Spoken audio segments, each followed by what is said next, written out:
And welcome to The Factor Uncensored. Tonight, investigators are continuing the probe into the fatal shooting of Brazoria County Deputy Jesus Jesse Vargas. Now, the shooting happened after the Deputy Vargas, tried to serve the suspected shooter, 56-year-old Robert Lee Davis, an outstanding warrant for aggravated assault with a deadly weapon. It was out of Brazoria County.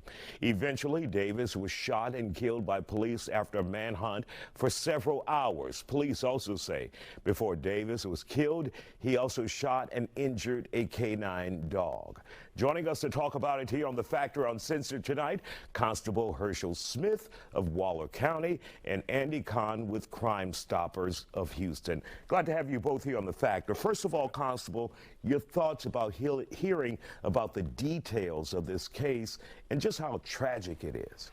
Well, you know, a lot of times I think about myself personally when I stop people, and just seeing that, it hit me so hard. That could be any officer that went to that particular car, because that guy didn't know who he was stopping or anything like that. In his mind, he probably already had in mind what he wanted to do, because anytime you stopping somebody with a warrant, you can expect something bad. And so you got to wait on the return to come back before you jump to the car. So once the return come back, then you know what you're dealing with, you know, so you can handle the situation. And when you say return, what does that mean for the average viewer out there? All right, when you're stopping someone, you run the license plates. Once you run the license plates, if the license plate's in his name or anything in his name, it's gonna come back, letting you know his history. Yeah, and so, I don't know if he did that or what. I don't know the whole story, but those are some of the things we have to look for. You don't get out of the car until the return come back from the dispatch,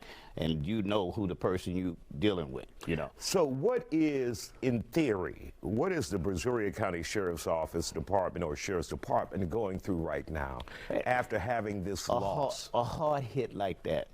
I've lost 3 officers, and one of them in a tragedy situation. It hits us pretty hard. It hit the deputies pretty hard, you know. Everybody's on pins and needles from that day on, you know, and it's a real tragedy inside. Mentally, it messes your head up. All right. Andy Kahn, what do we know about this suspect so far? Obviously, they were serving him on a warrant. Yeah. What else do we know about him and his background? This guy was a bad dude. He had been to prison multiple times starting in 1990. And then in 1994, he hit the jackpot. He got 25-year sentence for aggravated robbery with a deadly weapon. He got paroled in 2015, and he completed his sentence in 2019.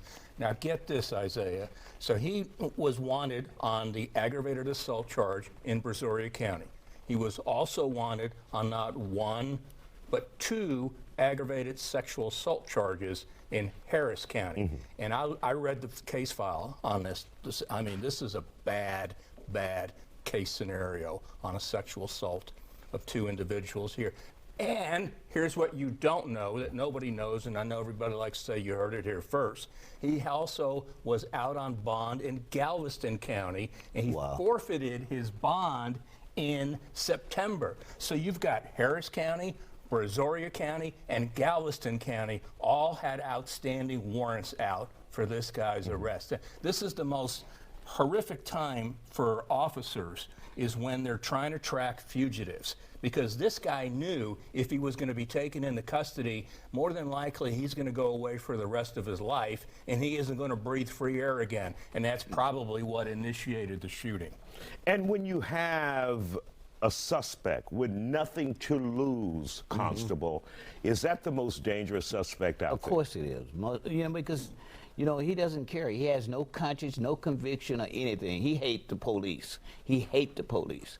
And, you know, and once you realize when people hate the police, you got to handle them with a longhand spoon. You can't just... And now we talk about the deputy who was killed, you know, and his family's probably mourning, grieving, the department. What kind of services, if anything, is out there? And because you've been involved, yes, obviously, you know, crime victims, reparations, but when we talk about an officer, many people will pull together for him. What can his family, friends, who can they turn to? The entire state of Texas, because you have the entire family of Blue that's going to be backing this guy. You have the 100 Club in Houston.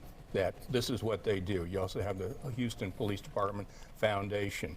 But in Brazoria County, I'm sure the entire county is going to be galvanized to make sure that his family is going to be taken care of. Hopefully his 3 children, you know, will be able to recognize what a hero that their father was, and that he died trying to protect, you know, you and I. And like, you know, Constable Smith said, it's anybody at any time. And there's evil people in this world. And you've got to recognize this. This guy was a bad, bad dude, and he did not want to go back to prison. He ended up taking a life. He lost his life, and he shot a canine officer dog. Thankfully, that dog survived.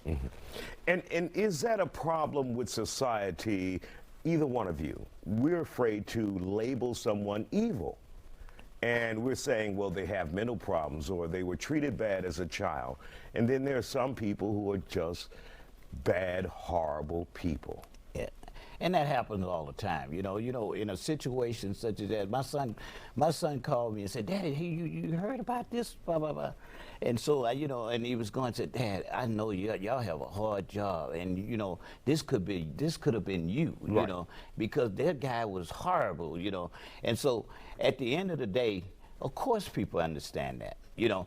Speaking it out is one thing, you know, and that's what it's going to take for people in society to understand. We're living in a different dispensation right now, and the people, very few people have a conscience now, you know, and there's people who have good conscience, and there are people who just have bad conscience about things, and we have to be careful, man, because it is what it is. I tell, don't take nothing for granted. There are thousands thousands of wanted fugitives just like Davis out there. That's the scary part. This isn't the first time this happened. We've seen this happen time and time before, but I think this is something that brings into mind, we got to get a grip on wanted fugitives. All right. We want to thank you both for joining us here on The Factor Uncensored.